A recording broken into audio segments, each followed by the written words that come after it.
বিহুতি আদৰৰ বিহুতি সাদৰৰ বিহুতি অসমৰ মান বিহু থাকে মানে বিহুকে বিনাবা বিহু গ'লে বিনাবা কাক। নমস্কাৰ বন্ধু বান্ধৱীসকল, আজি মই আপোনালোকক সকলোকে মোৰ অন্য এটি ভিডিঅ'লৈ স্বাগতম জনাইছোঁ। আহকচোন আজি বিহুৰ ওপৰত অকণমান কথা পাতোঁ। আমি ৰঙালী বিহুটি আমাৰ সকলোৰে আদৰৰ নহয়নে? আজি আমি ৰঙালী বিহুটিৰ ওপৰত কিছু কথা পাতিম, আহকচোন।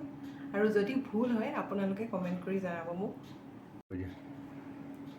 বিহু নাচৰ স্ৰষ্টা বুলি ক'লে আমি সাধাৰণতে কলিমতীক জানো, আৰু বিহু বাদ্যৰ স্ৰষ্টা বুলি ক'লে আমি ধনকলীয়াক জানো।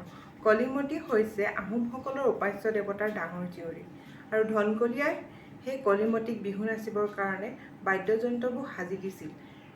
ঢোলক আমি দেৱবাদ্য বুলিও কওঁ।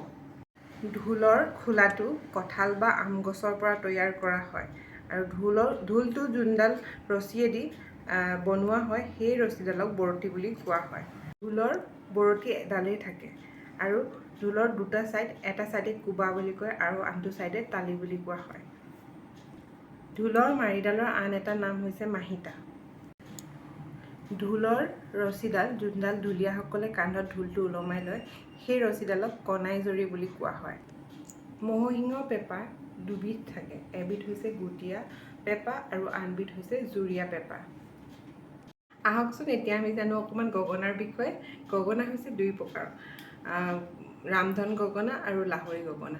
ৰামধন গগনা হ'ল ঢুলীয়াসকলে যি গগনা পৰিৱেশন কৰে সেই গগনাটোক ৰামধন গগনা বুলি কয়, আৰু নাচনীসকলে বজোৱা গগনাটোক লাহৰী গগনা বুলি কোৱা হয়। সুতুলি হৈছে অন্য এবিধ বিহুৰ বাদ্য।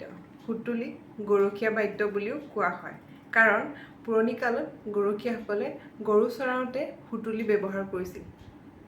সুতুলি উই পোকৰ বাঁহৰ পৰা বনোৱা হয়, সেই মাটিটো ব্যৱহাৰ কৰি সুতুলি বনোৱা হয়, আৰু কমাৰণী পোকৰ বাঁহৰ যোনটো মাটি সেই মাটিটো ব্যৱহাৰ কৰিও সুতুলি প্ৰস্তুত কৰা হয়। সুতুলি হৈছে চাৰি প্ৰকাৰৰ: পক্ষী সুতুলি, বিহুৱতী সুতুলি, বাঁহ সুতুলি আৰু পিঠা সুতুলি। বিহুত ব্যৱহাৰ কৰা অন্য এবিধ বাদ্য হৈছে টকা। টকা হৈছে তিনি প্ৰকাৰৰ: হাত টকা, জেং টকা আৰু বৰ টকা। বিহুৰ অন্য এবিধ বাদ্য হৈছে তাল। তাল দুই প্ৰকাৰৰ: খুটি তাল আৰু বৰ তাল। বিহুৰ পঞ্চবাদ্য বুলি ক'লে আমি সকলোৱে জানো যে বিহুৰ ঢোল, ম'হশিঙৰ পেঁপা, টকা, গগনা আৰু তাল। এতিয়া আমি অকণমান জানো নাচনীসকলৰ বিষয়ে। পুৰণি কালত নাচনীসকলে ওঠত ৰং হিচাপে বসমথুৰি লগাইছিল, আৰু এই বসমথুৰিটো এবিধ গছৰ গুটি। নাচনীসকলে বিহু নাচিবলৈ খোপাত কপৌ ফুল লগায়, আৰু এই কপৌ ফুলৰ দুটা বিশেষ গুণ আছে। এটা হৈছে নাচনীসকলে যেতিয়া মূৰত কপৌ ফুল লগায়, কপৌ ফুলৰ সুগন্ধই নাচনীসকলৰ মূৰ বিষ নকৰে, মূৰৰ বিষ নহয় কপৌ ফুলৰ গোন্ধ পালে, আৰু ওকণি মৰে বুলি বিশ্বাস এটা আছে। নাচনীসকলে বিহু নাচিবলৈ হাতত জেতুকা লগায়, আৰু এই জেতুকাৰ দুটা বিশেষ ঔষধি গুণ আছে। প্ৰথম কথা হ'ল জেতুকা লগালে বসন্ত ৰোগ নহয়, আৰু দ্বিতীয়তে চৰ্ম ৰোগ নহয়। নাচনীসকলে খোপাত লগোৱা কপৌ ফুল পাহক অন্য এটা নামো জনা যায়, শিয়াল নেজীয়া কপৌ ফুল বুলিও জনা যায়। ফাগুনৰ পছুৱা বতাহজাকক সৰুদৈচিলা বুলি কোৱা হয়। সৰুদৈচিলা বায়েকক বৰদৈচিলা বুলি জনা যায়, আৰু এই বৰদৈচিলা চ'তৰ শেষত বলে। বসন্ত কালত ফুলা কেইবিধমান ফুলৰ নাম হৈছে কপৌ, নাহৰ, তগৰ, কেতেকী আৰু ভাটৌ।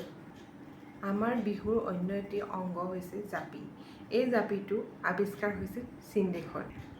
আমাৰ বাপতিসাহোন ৰঙালী বিহুটিক পৰম্পৰাগতভাৱে মুকলি পথাৰত গছৰ তলত উদযাপন কৰিছিল। তাৰ পাছতে আহোম স্বৰ্গদেৱে ৰংঘৰৰ বাকৰিত ৰাজকীয় মৰ্যাদা প্ৰদান কৰিছিল। অসমৰ পুৰণি বিহুখনেই হৈছে লখিমপুৰ জিলাৰ ঢকুৱাখানাৰ ফাট বিহু। এই ফাট বিহু আহোম ৰজা দিনৰ পৰাই মুকলিভাৱে গছৰ তলত উদযাপন কৰি অহা হৈছে। কালক্ৰমত গছৰ তলৰ বিহুৱে আহি আহি মঞ্চত স্থান পালে। প্ৰথম অসমৰ মঞ্চ বিহুখনেই হৈছে লতাশিল বিহু। লতাশিল বিহুখন 1952 চনত ৰাধা গোবিন্দ বৰুৱাই লতাশিল খেলপথাৰত প্ৰথমবাৰৰ বাবে আয়োজন কৰিছিল, আৰু এইখনেই হৈছে অসমৰ প্ৰথমখন মঞ্চ বিহু। সেই মঞ্চ বিহুৰ পাছৰ পৰাই অসমত বিভিন্ন মঞ্চত বিহু নাচৰ প্ৰতিযোগিতাসমূহ আৰম্ভ হ'বলৈ ধৰিলে। সেই লতাশিল মঞ্চতে অসমৰ সৰ্ববৃহৎ বিহু বঁটা বিহু সম্ৰাজ্ঞী বঁটা প্ৰদান কৰা হয়। অসমীয়া বোলছবি প্ৰথমখন বিহু সংযোগী বোলছবি হৈছে স্মৃতিৰ পৰশ। ধন্যবাদ মোৰ ভিডিঅ'টো শেষলৈকে চোৱাৰ বাবে। মোৰ চেনেলটো ছাবস্ক্ৰাইব কৰি দিব, ভিডিঅ'টো লাইক আৰু শ্বেয়াৰ কৰি দিব। Thank U.